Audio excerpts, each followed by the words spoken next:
오늘 우리에게 주신 말씀은 사무엘상 1장 10절에서 11절입니다. 한나가 마음이 괴로워서 여호와께 기도하고 통곡하며 서원하며 이르되 만군의 여호와여, 만일 주의 여종의 고통을 돌보시고 나를 기억하사 주의 여종을 잊지 아니하시고 주의 여종에게 아들을 주시면 내가 그의 평생에 그를 여호와께 드리고 삭도를 그의 머리에게 대지 아니하겠나이다. 아멘. 예, 감사합니다. 오늘은 절기상으로 한국을 기준으로 하면 오늘은 어버이날이고, 호주를 기준으로 하면 오늘은 마더스 데이입니다. 그렇죠? 우리 이 자리에 계신 우리 자녀분들은 우리 부모님께 효도를 잘 하고 계신지 모르겠습니다. 이제 제가 나이 50을 넘고 나니까 지금에 와서 생각해 보니까 효도가 무엇인가 한번 생각을 해봤는데, 제가 내린 효도의 정의는 부모님의 근심을 들어드리는 것이 효도가 아닌가, 제가 그런 생각을 해봅니다. 그 전에 젊었을 때에는 효도가 무엇일까 생각해 보면은 좀 돈을 많이 버는 게 효도인가, 아니면 높은 자리에 올라가는 것이 효도인가, 아니면 지식적으로 높은 교수의 자리에 올라가는 것이 효도인가 한번 생각을 해보았는데, 그 모든 것보다도 가장 중요한 것이 부모님의 근심을 들어드리는 것이 가장 큰 효도다라고 생각합니다. 그래서 부모님의 근심을 덜어드릴 수 있는 가장 중요한 방법이 무엇일까 제가 한 주간 동안 고민을 해봤는데, 제가 내린 결론은 각자의 위치에서 건강하게 살아내는 것이 가장 중요한 부모님의 근심을 덜어내는 것이라고 생각합니다. 근데 하나님의 마음을 근심치 않는 것이 성도의 기본 자세이듯이 자녀의 기본 자세는 부모님의 마음을 근심케 하지 않는 것이다, 그런 생각을 했습니다. 오늘 설교를 제가 시작하면서 한국의 국민일보 4월 27일자 신문 기사를 한번 여러분과 공유해 보고 싶습니다. 아마 조금 기분 나쁜 내용일 수 있습니다. 그럼 양해하고 들어주시기 바랍니다. 제목은 추락하는 교회 부활의 길은 이라는 이러한 기사 제목입니다. 4월 27일자 국민일보 기사인데, 이 기사의 내용은 뭐냐 하면 팬데믹 기간을 지나고 그리고 대선을 거치면서 한국교회 신뢰도가 어느 정도 하락을 했는가, 아주 급격하게 하락을 했는가 조사를 했습니다. 조사한 기관은 국민일보와 함께 사김과 섬김이라고 하는 코디 연구소에서 여론조사를 했는데 GNCOM 리서치를 의뢰했다고 합니다. 그 결과 전국에 있는 성인 남녀 1000명을 대상으로 기독교에 대한 대국민 이미지 조사를 했습니다. 기독교를 1000명이 어떻게 생각하는가 여러 가지 질문 사항이 있었는데, 그 중에 한국 교회 신뢰도는 몇 %일까라는 질문에 대해서 한국 기독교인에 대한 신뢰도가 18.1%로 나타났습니다. 이렇게 말하니까 어느 정도인지 아마 감이 안 오실 것입니다. 그래서 제가 그 전해에 2년 전 자료를 비교해 보니까 2년 전에 기독교윤리실천위원회에서 2020년 1월 달에 조사한 자료에 의하면 기독교 한국교회 신뢰도는 31.8%였습니다. 그러니까 불과 코비드가 지나고 2년여 동안에 약 13.7%가 하락했다는 것입니다. 점점점 한국인의 머릿속에는 그 기독교인의 신뢰도가 점점 떨어지고 있다는 것입니다. 여러 가지 원인이 있겠지만 방역 지침과 대선에 대한 일부 교회의 부정적인 시각이 이렇게 비치지 않았을까, 그렇게 생각하면서 질문 중에 어떤 질문이 있었냐면, 기독교에 대한 호감도는 당신이 약 몇 프로 정도 호감이 있습니까? 했을 때에 25.3%가 기독교에 대한 관심이 있다. 비교해 보면 3대 종교 가운데 천주교는 65.4%가 호감이 있다. 다니지는 않지만 불교는 더 높습니다. 66.3%에 대한 호감도가 있다. 이 두 종교와 비교해도 기독교의 25.3%라고 하는 호감도는 아주 낮은 수치입니다. 그러니까 모든 그 신뢰도라든지 호감도에 있어서 가장 낮은 것을 차지하는 것이 기독교다. 그러면서 여러 가지 단어가 있었는데 기독교와 가장 잘 어울리는 단어가 뭔가 몇 가지를 뽑아라 그랬는데, 가장 대표적으로 나온 단어가 배타적이다라는 단어가 가장 먼저 뽑혔습니다. 그리고 그 주변에 있는 단어, 기독교 하면 어떤 단어가 생각나느냐 했을 때에 물질적이다, 위선적이다, 이기적이다, 세속적이다, 이 단어가 기독교와 밀접하게 연관이 된다라고 말했습니다. 그러면서 마지막 부분에서 한국 교회가 신뢰도를 상승하기 위해서는 어떤 행동이 필요하다고 느끼는가라고 하는 질문에 뭐라고 나와 있냐면, 교회 지도자들의 윤리적인 삶이 필요하다. 50.2%가 그렇게 대답했습니다. 그 뒤를 이어서 배타적이고 독선적인 삶이 없었으면 좋겠다. 그 뒤를 이어서 투명성이 있었으면 좋겠다. 마지막으로 교인들의 윤리적인 삶이 있었으면 좋겠다라고 하는 것이 그 대답이었습니다. 그럼 결국 그들이 원했던 대답의 그것을 하나로 요약하면 뭐냐면, 한마디로 기독교 목회자들이든 기독교의 성도들이든 살았으면 좋겠다. 그대로 살았으면 좋겠다. 한마디로 삶이 없다라는 것이 신뢰도가 하락하고 호감도가 떨어졌던 원인이라는 것입니다. 저는 이 내용을 읽으면서 기분이 참 나빴습니다. 그러면서 왜 이런 현상이 발생했을까? 이걸 오늘 설교 주제로 한번 잡아봐야 되겠다 생각했습니다. 그리고 제가 생각했던 원인은 그냥 교회가 교회의 자리를 지키지 못했기 때문이다. 성도가 성도의 자리를 지키지 못했기 때문에 이런 현상이 발생했다. 저는 결론을 내렸습니다. 교회라고 하는 그 정의는 하나님께서 끄집어낸 사람들이 교회인데, 다시 말해서 예수님께서 말씀하셨던 나는 이 세상 나라에 속하지 않는 끄집어낸 자들인데, 이 시대에 존재하는 한국교회와 또 한인들 교회의 거의 대부분은 이 시대의 세상과 동일한 세상 가치관으로 살아가면서 그들과 경쟁하려고 하기 때문에 문제가 발생했다는 것입니다. 세상 사람들은 당연히 저 세상에 대한, 그러니까 우리가 소위 말하는 영생에 대한 비전이 답이 없기 때문에 그들은 이 땅에서 돈을 열심히 벌어서 이 땅에서 잘 먹고 잘 사는 것이 그들의 목표가 될 수밖에 없습니다. 그런데 기독교인이라고 하는 사람은 하나님 나라를 사모한다고 하면서도 이 땅을 살 때에는 그들과 그것을 위해 경쟁한다는 것이죠. 한마디로 말해서 세상과 교회가 동일한 가치관으로 살아가기 때문에 이런 일이 발생했다는 것입니다. 그러나 교회는 그들과는 다른 가치관으로 살아가야 하는 존재들입니다. 또 한 가지 문제가 뭐냐 하면, 교회에 다니는 사람 중에 잘못된 생각을 가진 사람들 중에 우리는 세상과 다르니까 하나님께서는 팬데믹도 아무 문제 없이 잘 넘어가게 해주실 거라는 막연한 생각을 갖고 있다는 것이죠. 세상 사람들에게는 그것이 참 이기적으로 보이는 것이죠. 세상에서 돈을 얻을 때도 돈을 똑같이 얻다가 나는 또 기독교인이니까 팬데믹에서는 또 보호를 받을 거야 라는, 사실 이것은 믿음도 아니고 이것은 아무것도 아닙니다. 이것은 맹신입니다. 하나님의 가치관을 따라 살지 못한 참 이기적인 기독교인의 발상이라는 것입니다. 교회가 세상과 다른 가치관을 가지고 살아간다는 것은 그 마음속에 하나님 중심된 마음이 있다는 것입니다. 이것이 세상과 기독교인의 가장 분리돼야 될 것입니다. 그리고 하나님이 그 마음에 있는가를 어떻게 아느냐? 그 사람의 말과 행동을 통해서 하나님을 경외하는 모습이 드러나는가? 이것이 가장 핵심 내용입니다. 만약에 그 마음속에 하나님을 경외하는 마음이 있다면 방금 이 기록되었던 모든 설문조사나 현 시대에 발생하는 모든 교회 문제는 완전히 다 해결된다는 것입니다. 교회라는 공동체에서 하나님을 경외하는 마음이 사라지면 그것은 더 이상 교회가 아닙니다. 제가 이런 예를 들으면 좀 거부 반응을 일으키는 분들이 가끔 있더라고요. 예를 들어서 그곳이 아무리 화려한 교회라 할지라도 그곳이 하나님을 경외하지 못한다면 그곳은 하나님의 교회가 아닙니다. 거부감을 해서 제가 반대로 해야겠습니다. 그곳이 아무리 작고 초라한 교회, 우리처럼 적은 숫자가 모인다 할지라도 여기에 하나님의 경외하는 사람이 모이지 않는다면 교회 아니라는 것입니다. 아무리 많은 사람들이 모여도, 아무리 적은 사람들이 모여도 그것이 중요한 것이 아니라 하나님을 경외하는 사람이 그 자리에 있는가가 중요한 것입니다. 어떤 교회 목사님이 유명한 박사학위를 가지고 수만 명을 거느린 목사님이든 아니면 저처럼 그냥 10여 명, 20명 있는 성도의 목회자다 할지라도 얼마나 많이 모였냐가 중요한 것이 아니라 그 목회자의 마음에 하나님을 경외하는 마음이 있느냐 없느냐에 따라서 결정된다라는 것입니다. 하나님을 경외하는 마음이 없는 교회는 교회가 아닙니다. 교회는 진리를 선포한다는 측면에서는 세상으로부터 배타적이라는 말을 들어야 합니다.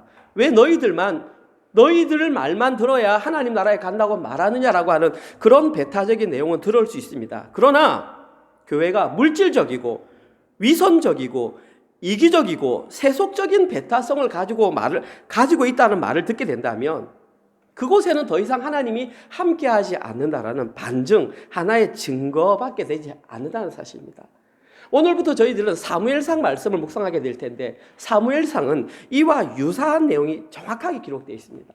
하나님께서는 어떤 한 가정을 택해서 그 가정을 이렇게 하나님의 도구로 사용하려고 하셨지만 결국은 하나님을 경외하지 못함으로 말미암아 철저하게 심판받는 내용이 기록되어 있습니다. 반대로 어떤 연약한 아이도 낳지 못하는 한 여인이 있었는데 그 여인이 하나님을 경외하는 모습을 통하여 이스라엘의 역사가 바뀔 수 있는 한 인물이 그 여인을 통해서 태어난다는 것입니다. 저희들은 오늘 본문을 통해서 우리 자신의 신앙을 한번 점검해 봐야 합니다. 나는 과연 이 자리에 머물러 있으면서 하나님을 경외하고 있는가를 한번 오늘 말씀을 통해서 자기 스스로에게 한번 질문을 하고 대답을 해보시기 바랍니다. 아까 말씀드렸듯이 오늘은 사무엘상입니다.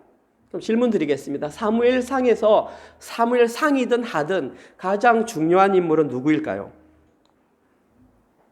제목이 사무엘이니까 사무엘이 중요하겠죠. 그러나 가장 중요하지는 않습니다. 여러분들이 이걸 알기 때문에 아마 대답을 안 하셨겠죠. 사무엘서에서 가장 중요한 인물은 다윗입니다. 사무엘은 이 세상에 다윗 왕이 등장할 수 있도록 그 길을 열어준 사람이 사무엘입니다. 다시 말해서 예수님께서 이 땅에 오시도록 그 길을 예비한 세례 요한처럼 사무엘은 그런 역할을 한 사람입니다. 왜 사무엘서에서 다윗이 가장 중요하냐면 다윗은 예수 그리스도의 오심을 예표하는 상징적인 인물이기 때문입니다.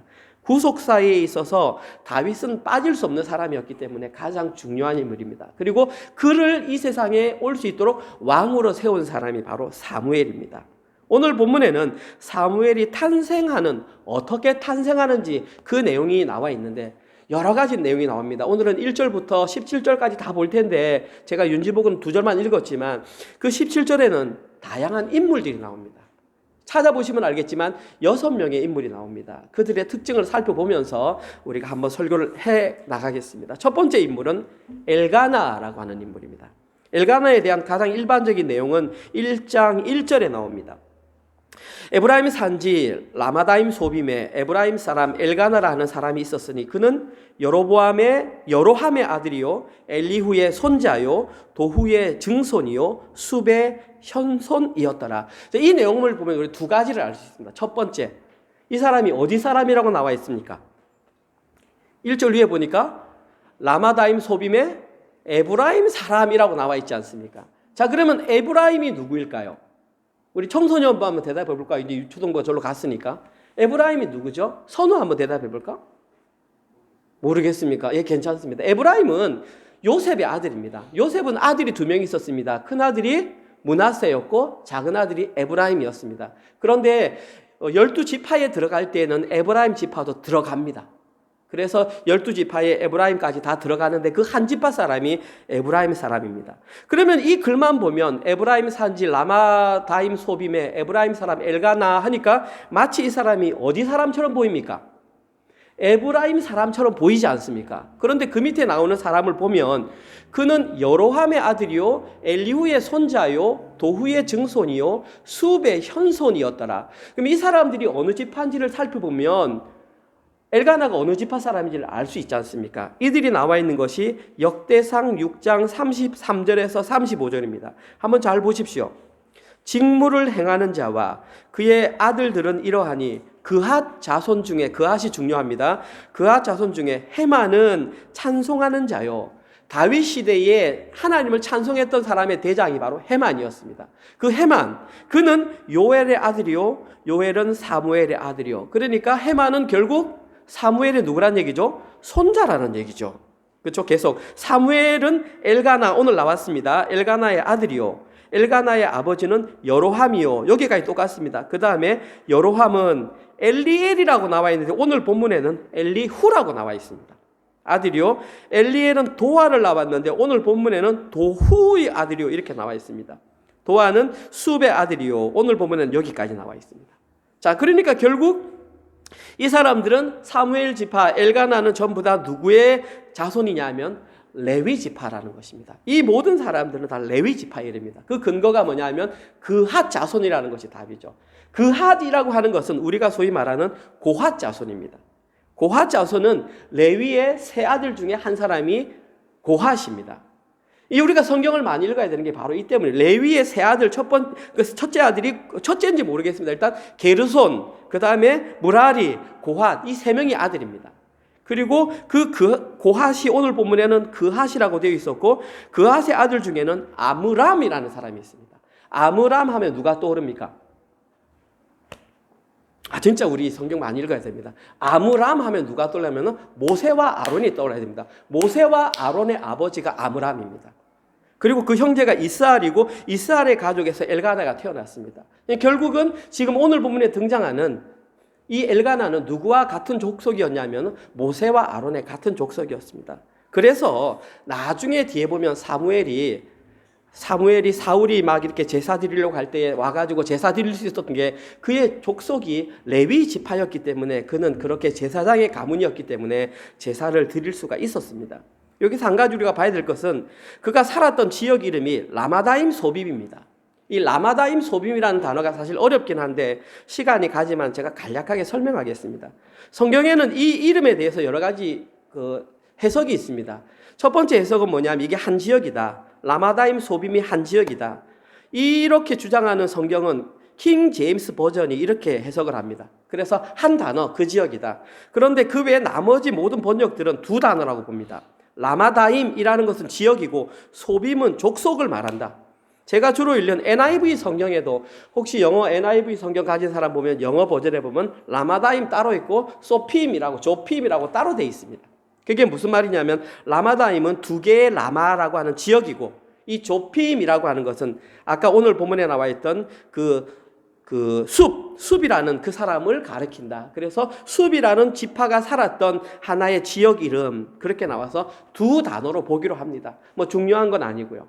여러분들이 아셔야 될 것은 이 라마다임이라는 단어가 사무엘을 계속 읽어보다 보면 라마에서 그런 단어가 나옵니다. 그때는 그 단어가 여기라는 걸 기억하면 됩니다. 사무엘은 결국 라마에서 죽었습니다. 자기 고향에서 죽었고 이것이 신약에 와서는 아리마대 요셉이 예수님의 무덤을 준비했던 그 아리마대라고 하는 게 바로 이 라마다임 소빔 지역이라는 것입니다. 참고로 알아두시면 좋습니다.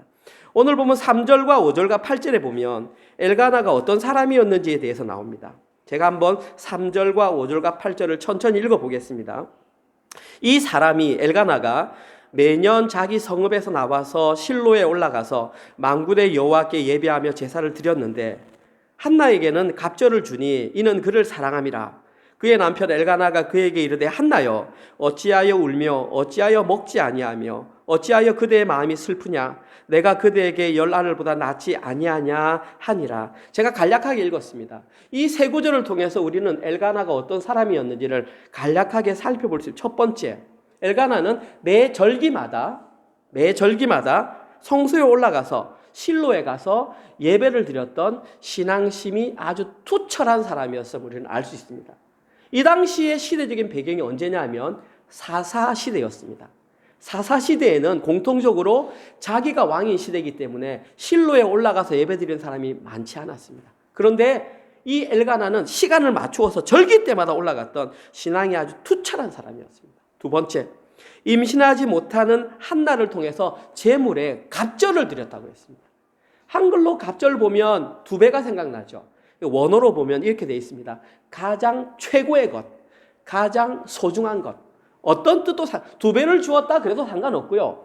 엘가나가 한나에게 가장 귀중한 부위를 드렸다 그렇게 해도 상관없습니다. 어쨌거나 한나를 향한 마음이 가장 뜨거웠다는 것이 핵심입니다. 한나가 자녀를 갖지 못함으로 그를 세심하게 배려해 준 사람이 엘가나였습니다. 마지막 세 번째로 한나가 슬퍼할 때 자상하게 내가 10아들보다 낫지 않나라고 말해줬던 정말 배려가 있는 남편이었습니다.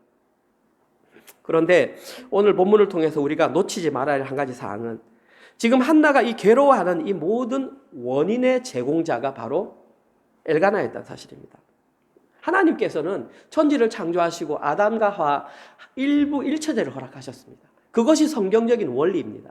그런데 엘가나는 한나가 아이를 놓지 못하자 자기의 의견대로, 자기의 소견대로, 사사시대에 살던 사람들입니다. 자기의 소견대로 한나가 아이를 놓지 못하자 분인나라고 하는 여인을 데려옴으로 말미암아 그 가정의 불행이 시작되었던 것입니다. 이것은 분명하게 하나님의 뜻과 일치하지 않는 잘못된 행위였습니다.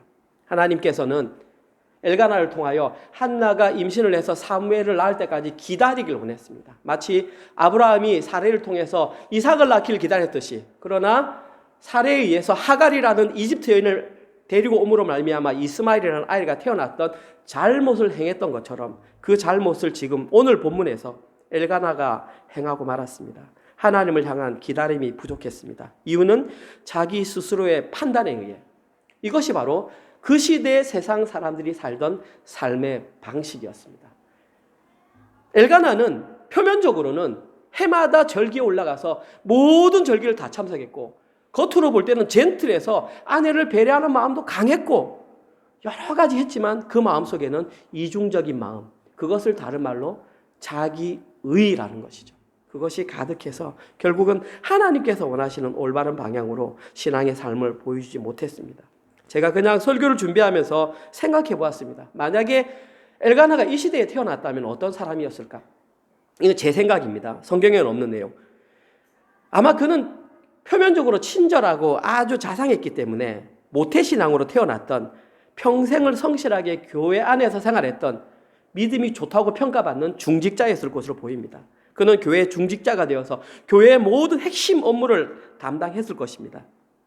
그런데 이는 외부의 사람들이 볼 때에는 모든 것이 화려해 보였지만 그 마음속에는 하나님의 뜻보다는 자기 의로 가득했던 반쪽짜리 중직자가 아니었나, 저는 그런 생각을 한번 해봅니다. 오늘 본문에 기록된 첫 번째 인물 엘가나, 왜 엘가나가 이러한 평가를 받았을까? 나중에 여러분들이 답을 한번 내려보십시오. 두 번째, 오늘 본문에 두 번째로 등장하는 인물은 브닌나라고 하는 여인입니다.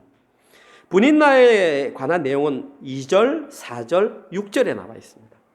그에게 두 아내가 있었으니 한 사람의 이름은 한나요, 한 사람의 이름은 브닌나라. 브닌나에게는 자식이 있고 한나에게는 자식이 없었더라. 엘가나가 제사를 드리는 날에는 제물의 분깃을 그의 아내 브닌나와 그의 모든 자녀에게 주고 여호와께서 그에게 임신하지 못하게 하심으로 그의 적수인 브닌나가 그를 심히 격분하게 하여 괴롭게 하더라.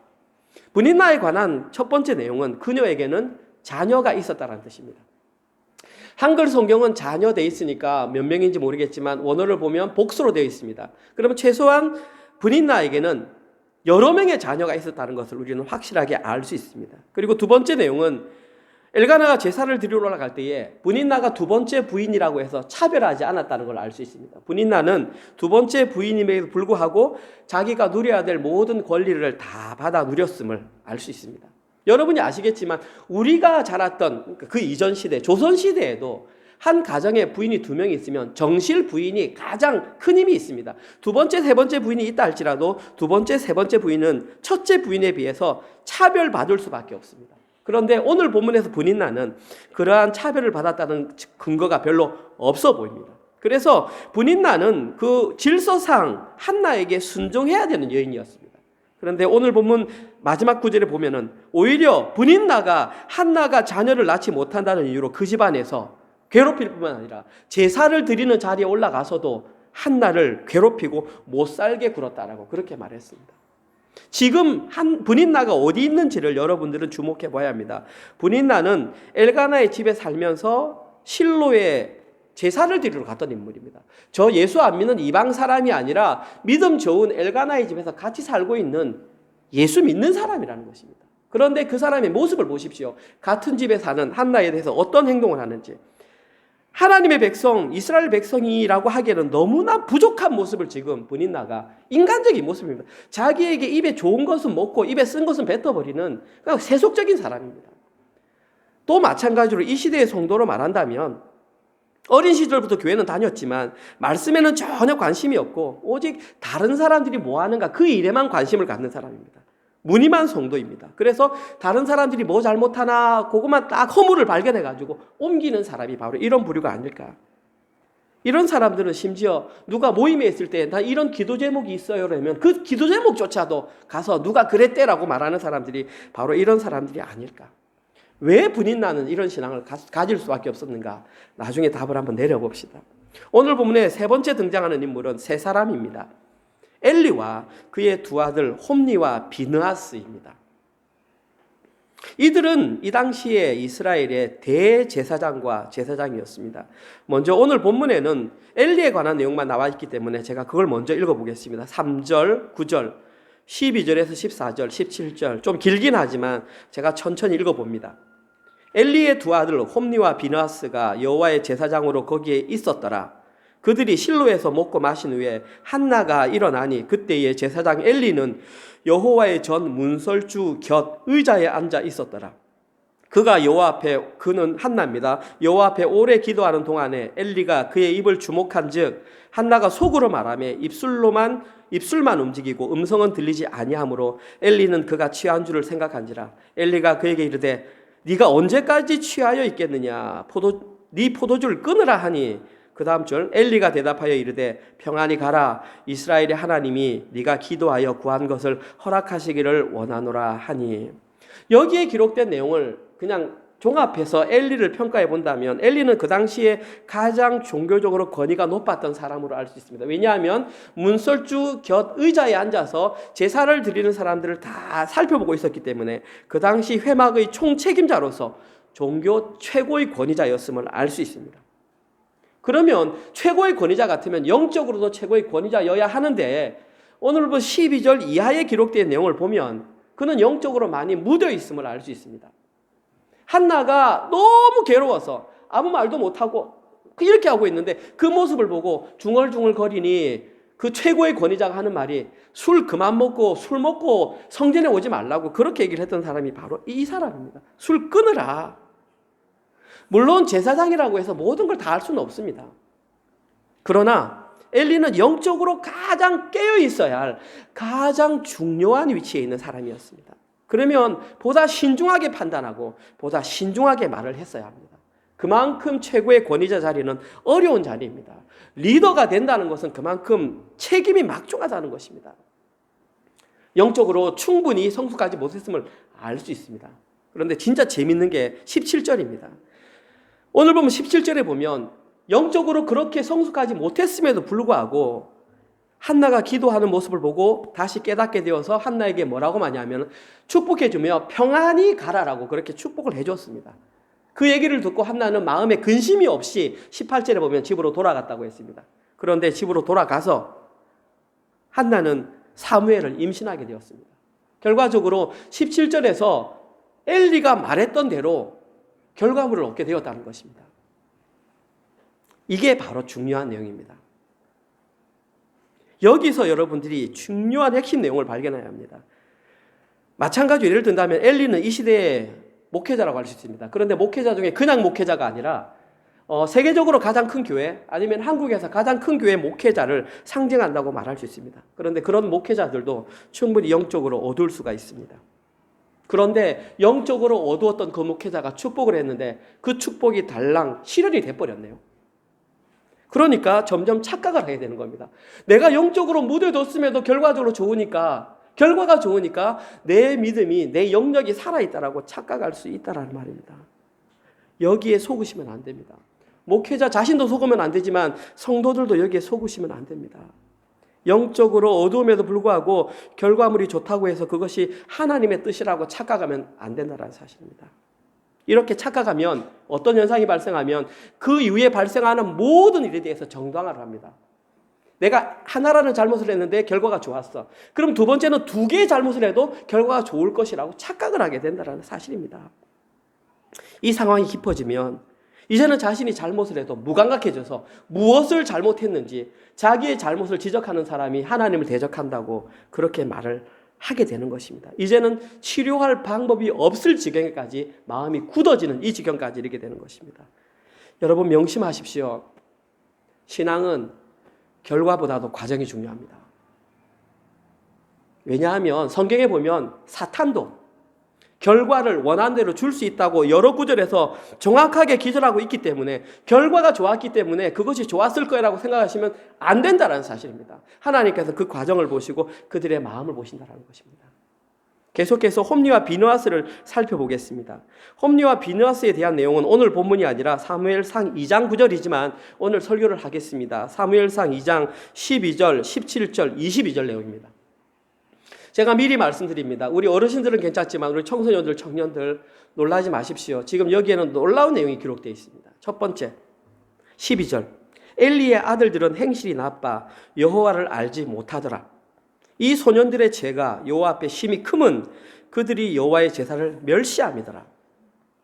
엘리가 매우 늙었더니 그 아들들이 온 이스라엘에게 행한 모든 일과 회막문에서 수종드는 여인들과 동침하였음을 듣고, 지금 여기에 홈리와 비니아스의 악행 3종 세트가 기록되어 있습니다.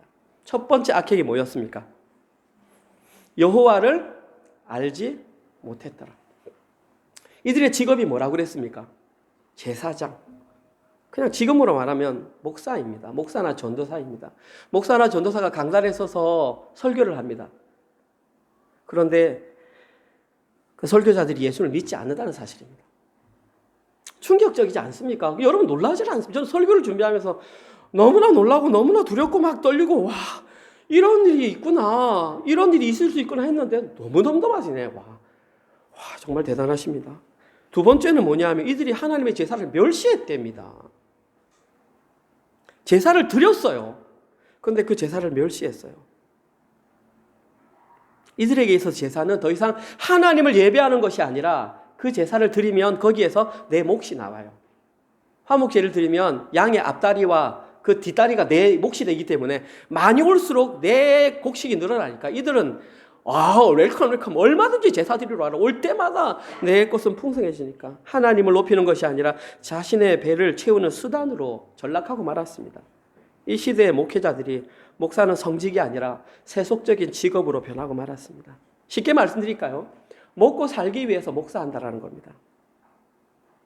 그래서 목사가 재정에 손을 대고 재정을 유용하고 아무도 재정 손 못 대게 하고 목사가 헌금 다 관리해서, 더 이상 얘기 안 하겠습니다. 이것은 세상보다 더 슬픈 일입니다. 목사는 영혼을 살리는 일을 하는 사람입니다. 그래서 다른 직업보다도, 다른 직업에도 다 소명의식이 필요하지만 목회자에게는 특별한 소명의식이 필요합니다. 무슨 소명의식이겠습니까? 없으면 안 먹는다. 있으면 먹는다. 이것이 목회자의 소명이 됩니다. 배고프면 굶을 수 있어야 하고 돈이 없으면 견딜 수 있어야 합니다.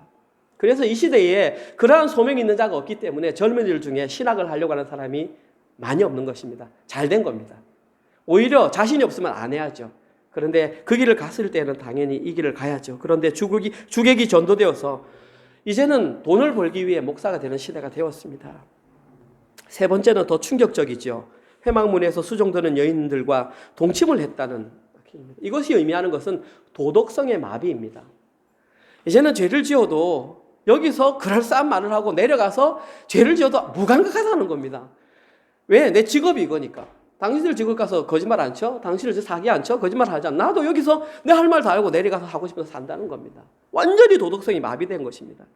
제사장이라는, 목회자라는 명예를 가지고 있고 꼬박꼬박 사례가 들어오니까 배도 따뜻하니까 이제는 쾌락을 찾는 겁니다. 어떻게 하면 조금 더 유익한 즐거운 일이 없을까? 그러다가 회막에서 일하는 여인들을 생각하게 된 것입니다. 이 부분에서 저희들이 놓쳐지지 말아야 할 것이 있습니다. 홈리와 비느하스가 제사 지내는 일에 미숙했을까요? 아닙니다. 이들은 이 당시에 존재하는 모든 사람들보다 제사 드리는 데 스킬이 가장 뛰어났던 사람입니다. 기술적으로 말한다면 이들보다 더 제사를 잘 드릴 수 있는 사람은 그 당시에 아무도 없었습니다. 제사를 가장 잘 드리는 사람이 바로 이 같은 악행을 했다는 것입니다. 잘 생각하십시오. 여러분, 교회 안에서 누가 기능적으로 어떤 일을 더 잘 수행했는가가 그 사람의 믿음을 평가하지 않는다는 것을 반드시 명심하시기 바랍니다. 어떤 일이 수월하게 진행되게 한다고 해서 그 사람 믿음 좋구나 말할 수 없습니다. 말씀드릴까요? 저도 예외는 아닙니다. 제가 설교를 하고 예배 전에 찬양인도 하고 청년들에게 성경을 가르치고 청소년분들에게 성경을 가르친다고 해서 제가 믿음이 가장 좋다고 말할 수가 없습니다. 종교 행위와 신앙은 반드시 일치하지 않습니다. 진짜 중요한 것은 그 사람 마음속에 하나님을 경외하는 마음이 있느냐 없느냐입니다. 그러면 경외하는 마음이 있느냐 없느냐는 이 문을 밖에 나가서 현실의 삶에서 여러분이 어떻게 사느냐에 따라서 저 사람이 하나님을 경외하느냐 경외하지 않느냐가 결정된다는 것입니다. 제가 설교 잘하고 집에 가서 저희 아내에게 폭행하고 폭언을 하고 제가 하면 믿음 없는 겁니다. 여러분들도 마찬가지입니다. 여기서 우리가 그럴싸한 어떤 행위를 한다고 해서 믿음이 있는 것이 아닙니다. 우리 청년, 청소년부 잘 들으시기 바랍니다. 믿음이 있는 것은 여러분의 삶의 현장에서 하나님을 경외하는 모습이 드러나는가가 믿음이 있느냐 없느냐로 판단되는 것입니다. 지금까지 우리는 속아왔습니다. 교회에서 어떤 행위하면 믿음 좋다, 믿음 좋구나 이렇게 생각을 하지만 실제 믿음은 자기 자신만 알 수 있습니다. 종교적 행위가 좀 부족해도 충분히 믿음이 좋을 수 있습니다. 말이 없어도 그것이 삶으로 증명될 수 있다는 것입니다.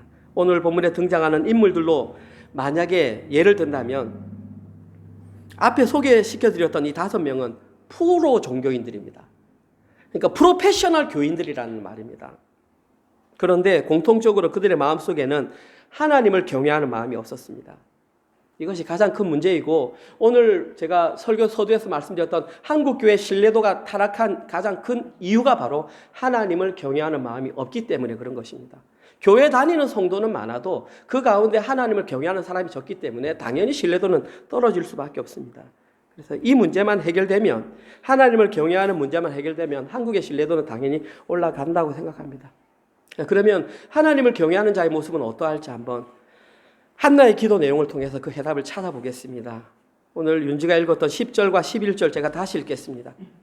한나가 마음이 괴로워서 여호와께 기도하고 통곡하며 서원하 이르되 만군의 여호와여 만일 주의 여종의 고통을 돌보시고 나를 기억하사 주의 여종을 잊지 아니하시고 주의 여종에게 아들을 주시면 내가 그의 평생에 그를 여호와께 드리고 삭도를 그의 머리에 대지 아니하겠나이다. 여기서 가장 먼저 알 수 있는 것은 한나의 마음입니다. 한나의 마음이 어떻다고 했습니까? 괴롭다고 했습니다. 여기에 괴롭다라는 히브리어는 마라입니다.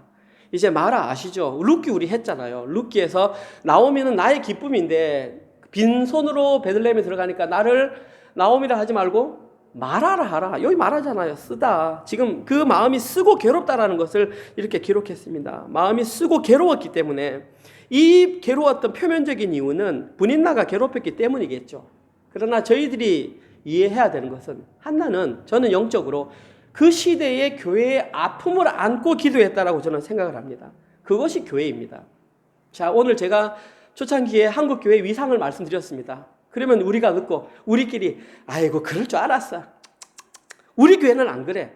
잘못됐다는 얘기입니다. 만약에 그것이 실제로 와닿는다면 그것을 안고 기도해야 됩니다. 한국 교회의 아픔이 내 아픔이고 한인들의 아픔이 내 아픔이 되어서 기도할 때 그 사람이 진짜 하나님을 경외하는 사람입니다. 내 그럴 줄 알았어. 이거 잘난 척하다가 저런 취급 받을 줄 알았지. 이게 아니라는 겁니다. 한나가 오늘 괴로워했던 것은 그 시대의 종교적인 타락성의 아픔을 안고 기도했다는 것입니다. 이것이 바로 하나님을 경외하는 자에서 드러나야 할 모습입니다. 우리는 타락해가는 교회, 타락해가는 어떤 현실들을 보고 가슴에 아파해야 합니다. 그것이 바로 하나님을 경외하는 자의 모습입니다. 이러한 이유로 한나는 오늘 본문에서 통곡하며 기도했다고 했습니다.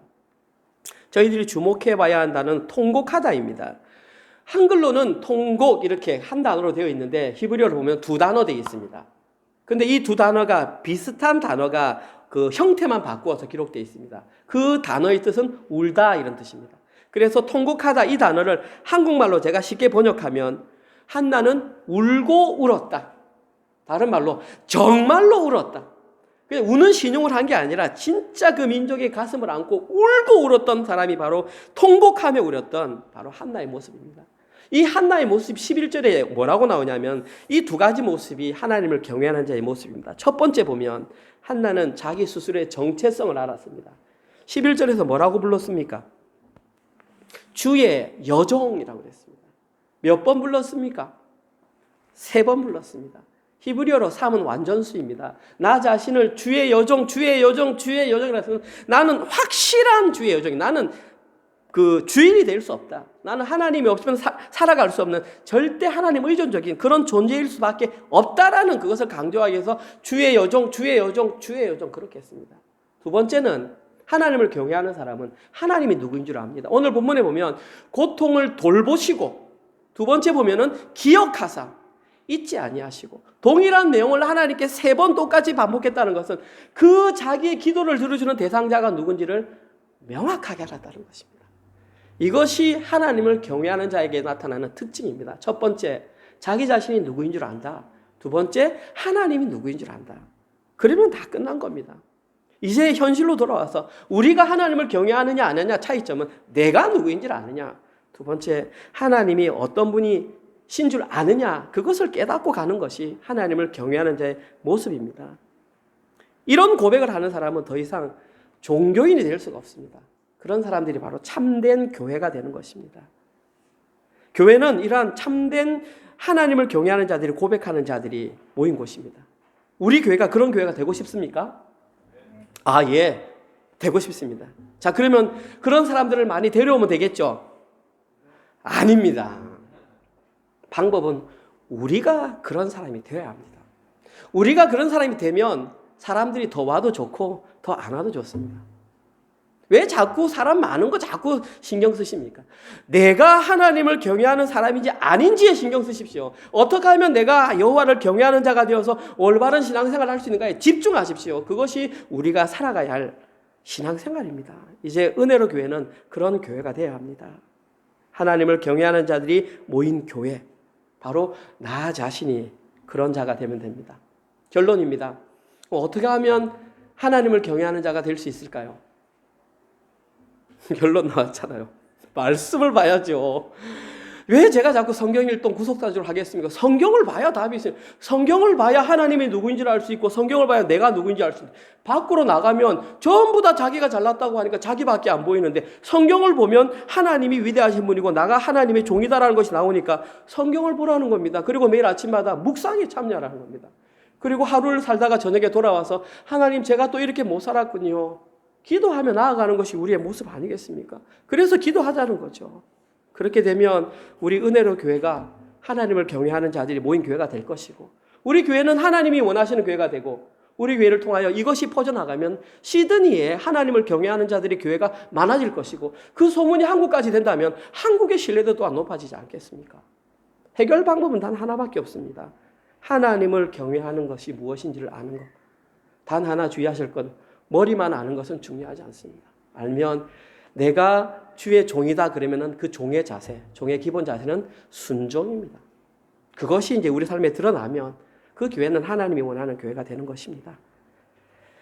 저희 은혜교회가, 은혜로 교회가 그런 교회가 되기를 주님의 이름으로 축원합니다. 이번 한 주간 동안 또 열심히 말씀 읽고 말씀 묵상하고 기도하셔서 하나님을 경외함으로 말미암아 이 세상이 감당하지 못하는 믿음을 가지시는 모든 분들 되시기를 주님의 이름으로 축원드립니다. 우리 하나님 감사합니다. 오늘도 하나님의 은혜로 저희들에게 합당한 말씀, 저희들이 깨달아야 하는 말씀을 주시니 감사합니다. 하나님께서 진정으로 원하는 자가 누구인지를 깨닫게 되었습니다. 하나님, 저희들이 바로 여호와 하나님 한 분만을 경외하는 그런 자가 되기를 소망합니다. 하나님, 우리의 입술의 고백이 아니라 우리의 삶을 통해서 여호와 하나님 한 분만을 경외하는 것을 삶으로 드러내게 하여 주시옵소서. 그리하여 우리 주변을 돌아볼 때에 저희들보다 더 연약하고 우리의 도움이 필요한 자들에게 그 사랑을 증거하는 저희 은혜로 교회 되게 하여 주시옵소서. 이번 한 주간 동안도 하나님 열심히 일을 하여 하나님께서 저에게 벌게 하셨던 것들을 하나님께 우리 자신을 드리는 마음으로 11조와 감사헌금과 주정헌금을 드렸습니다. 하나님 이 헌금을 통하여 모든 사람이 하나님의 은혜를 더욱 경험하게 하시고 하나님과 더욱더 가까워지는 자들 되게 하시고 단 한 사람도 이 헌금을 통하여 시험 드는 자가 없도록 주님 인도하여 주시옵소서. 뿐만 아니라 이 헌금이 오직 하나님의 영광을 위해 사용되게 하시고 단 일부리라도 저희들의 어떤 만족과 저희들의 유익을 위해 잘못 사용되지 않도록 저희 재직들에게 주님 지혜를 허락하여 주시옵소서. 이제는 우리 주 예수 그리스도의 은혜와 하나님의 사랑하심과 성령님의 위로교통 감화하심 깨닫게 하심이 여호와 하나님 한 분만을 경외함으로 세상과 구별된 삶을 살아가기로 결단하는 저희 모든 은혜로 가족들 머리 위에와 이 시간에도 세계 곳곳에 흩어져서 주의 복음을 증거하기 위해 헌신하며 노력하는 모든 선교사님들의 사역과 그들의 가정과 그들의 자녀들 위해 지금부터 영원토록 함께 있을지어다. 아멘.